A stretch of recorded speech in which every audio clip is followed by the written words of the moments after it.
What seemingly looks simple can be a little bit of a challenge. Realign address information. We're doing some cleanup here. We're going to take this row information, put it into columns using, we can use transpose, we can use offset in row. Offset is the challenge here. I'll explain, and I'm going to show you a little bit of a secret. Hold on to your hats. This one's going to challenge you a little bit. We got an offset deal. And you know, offset is just not something we're going to pull out and use on a day-to-day basis. So we have this extended narrative. I'm not going to go over this yet. I'm going to go over and just point out what we're trying to do. We're going to realign address information. We're going to grab this. This has to be consistent. In other words, it has to be a 3-1-3-1 format. The 1 would be a blank. Has to be. Otherwise, it will produce just ugly. Well, it just won't work. You're going to cut off a whole bunch of information. Why? Because offset, you're setting strict parameters within offset. Here, we're going to transpose. We're going to grab this information, and we're going to transpose whatever offset rules we set in place. Transpose, you know, we're just inverting the data. So let's forget about transpose. Let's look at offset. You know what offset is. It creates a reference offset from a starting point. What does that mean? That means we're going to set our rules. Our rule is our reference. We have a reference, B5. B5 is where we're planting our flag. Then our rows. Remember, when we're doing offset, we have to have a starting point, and we're using B5. Why? It could be anywhere, but B5 is just you can pick any place you want. Here, I'm sorry, whoa, back up here, B5. Here's our starting point. We have to plant our flag here, otherwise we won't be able to grab this information and transpose it. I was looking at rows, all right? Because the next requirement is rows, and it says D1 minus 1. D1 is what? 1.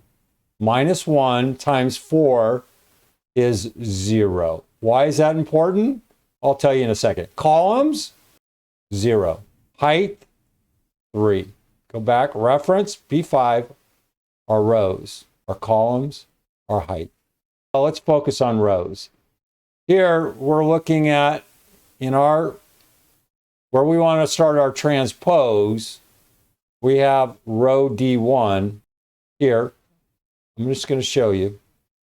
Here's row D1, as stated here, row D1. D1 is 1. Then, if we go over here, D1 minus 1, here's your 1, times 4 is 0. Why? Well, remember, where do we plant our flag? Right here. And the way offset works is we're going to start here, and then in order to pull off the next task, we're going to go here. We're going to use row D. You see, we have H2 minus 1. Here we use D1, and it could be D1, it could be D2. This is why I said it doesn't matter. H2, well, we're way over here. Huh. And you're saying, well, you're using row H2. You want to be consistent here. If it bothers you, we can just go H here, and it's not going to change anything. We're going to get the same output. All we're doing is counting rows. So H2, and then this may be D. All right, so we're consistent here. H1, H2, H3. All we're doing is counting the row. H1 is 1. D1, row D1 is still 1. The H is just the column, and we don't care about columns. Then we're just subtracting from here, H2, row 2, minus 1, 2. We have 2 minus 1 is 1. 2 minus 1 is 4. 4. What does that mean? Offset. This is why it's called an offset, because the next argument just says, go down to 4, And that's where we're going to start. Then our next is 3, row 3, minus 1 is 2 times 4. So now we can go down to 8. And that way we can pull this information. From there, what are we doing? We're going to where? 0 columns. 0.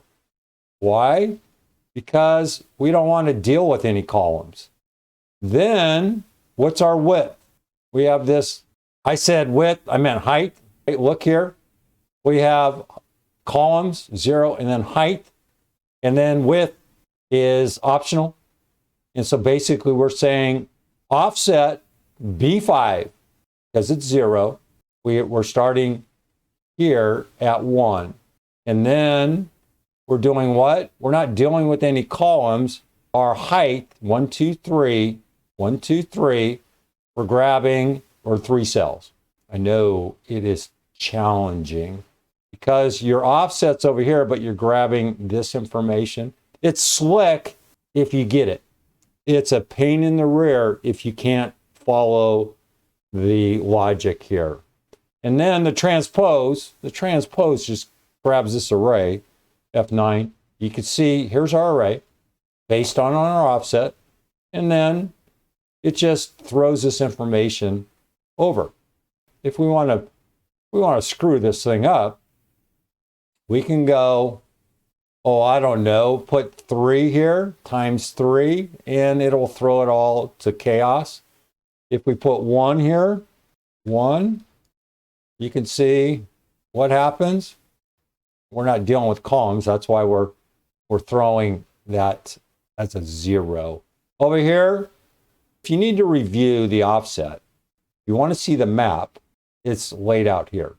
If you need to see the row reference, D1 right here. In terms of the write-up, well, we can go over this real quick. We must separate a column of values into fields. You can use a formula based on the offset function in conjunction with the transpose function to unwrap a column of data into distinct fields where the values are uniformly spaced apart. Here's the formula, as I just went through. We must separate a column of values, here's our column of values. We must separate those into individual fields or cells. The results should be a single row including all relevant values, which each column corresponds to a field of data. The data appears in column B. Each data record contains 3 values, address, city, and zip code. Every 4th row is a new record, a new blank cell. We already went through the transpose, the fields. This section explains the offset. Maybe my write-up here works better for you. The offset function is intended to generate a reference that is offset by a specified number of rows and columns from a specific beginning point where we planted our flag. In addition, the optional width and height arguments offset specify the size of the returned reference. The reference argument, which is an absolute reference, specifies the starting position within the offset. The reference to cell B5 has been locked to prevent it from being changed while the formula is copied. The rows option specifies the desired row offset relative to the starting reference. In lieu of a hard-coded value, rows is provided as an expression that calculates the necessary offset. Here's the offset. Row D1 minus 1, 4. We went through this. Be sure to check out all of our Excel courses. Excel data and text manipulation. We have an advanced beginners and intermediate course. Excel essentials. This is for individuals new to Excel. We have an advanced, excellent beginners, level 1 and level 2, and intermediate level course. Excel formulas, formulas only. We have a beginner, an advanced, and an intermediate level course. Click on any of the links. There's a short video that explains everything about the course. Check it out. Here's the offset, 048. Okay, this is where N is specified as 4 to indicate every 4th value. Using the row function, the row number for cell D1 is returned. We've already gone through this. In other words, we need to clear the rows argument to 0 and begin with cell B5. As the formula is copied down the column, the value returned by row is incremented by 1 to create the necessary data to reference every fourth value. Columns and height are the final two arguments supplied to offset. Columns is hard-coded to 0 since we need to stay in column B. The height option is hard-coded to 3 as each record contains 3 vertically stacked cells of information. And the empty cell between records is ignored on purpose. Upon copying the formula, the offset function generates the following references. Offset returns B5 to B7. The second returns B9 to B11, and the third B13 to B15. And transpose, the offset function collects all 3 fields of value, and then transpose just inverts this information as shown. That is the narrative. This is, again, one of those deals where you practice. You just have to understand, really have to get the get the idea of planning a flag and then referencing from that starting point. And that's what offset does. It's just offsetting. Offsetting your rules. Just keep practicing this. It took me a while to really for this to sink in years ago, and it's still one of those things I don't remember this stuff, and I have to go back and I have to practice because I rarely use it.